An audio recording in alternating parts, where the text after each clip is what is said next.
లైన్మ నిర్మాత మన బండ్ల గణేష్ అన్న కేటీఆర్ సార్ మీద మస్తు గరమైండు. ఎన్నడూ లేనిది మన బండ్లన్న గంత గరం ఎందుకైండో ఓ పాలి చూద్దాం పాలి. అట్లా ఇప్పుడు కేటీఆర్ గారు ఒక భ్రమలో ఉన్నాడు.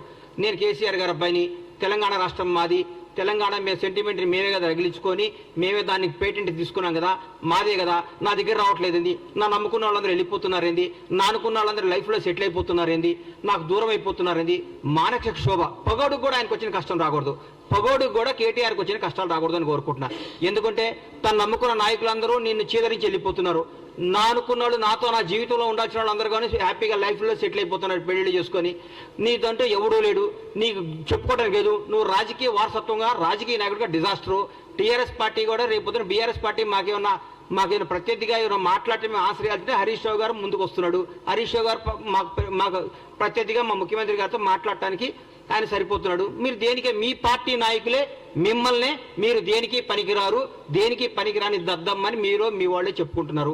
పైగా మీరు ఎక్కడ సక్సెస్ అయ్యారంటే ఒక 300-200 యూట్యూబ్ ఛానల్స్ పెట్టుకొని వాళ్ళతో ప్రత్యేకంగా తిట్టేయటం, వాళ్ళని తిట్టేయటం, రేవంత్ రెడ్డి గారిని తిట్టేయటం, కాంగ్రెస్ వాళ్ళని తిట్టేయటం. రోజా గారి గురించి, రోజా డైమండ్ రాణి, ఆమె గురించి ఏం మాట్లాడతాం? ఆమెకు సీట్ వస్తుందో రాదో డౌటు. రోజా రేవంత్ రెడ్డి యాక్సిడెంటల్ సీఎం కాదు, ఆమె ఎవరి దగ్గర పనిచేస్తుంది, ఆయన యాక్సిడెంట్ సీఎం. రేవంత్ రెడ్డి గారు ఫైటర్ రేవంత్ రెడ్డి గారు ఫైటర్, పోరాడిన యోధుడు.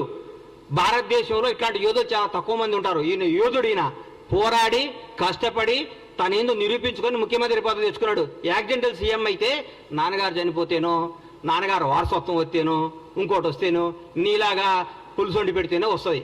నువ్వు పులుసు వండి పెట్టావు కాబట్టి నువ్వు పులుసు పాపవు. నువ్వు వదిలే, నువ్వు రేపో మాపో మాజీ అవుతావు. ఆ మాజీ ఈ మాజీ కలిసి పెట్టి ఇక్కడ వచ్చి జబర్దస్త్ ప్రోగ్రామ్ చేసుకుంటా, పగల జబర్దస్త్ షూటింగ్, నైట్ పూట ఏమో మాజీలు కలిసి తాజాగా కేజీలు తెచ్చుకొని పులుసు వండుకొని పెట్టుకోను. అంతేగాని మా ముఖ్యమంత్రి అనే స్థాయి నీది కాదమ్మా తల్లి. నువ్వు స్థాయి కాదు, నువ్వు ఐటెం రానివి, నువ్వు ఐటెంలానే ఉండు.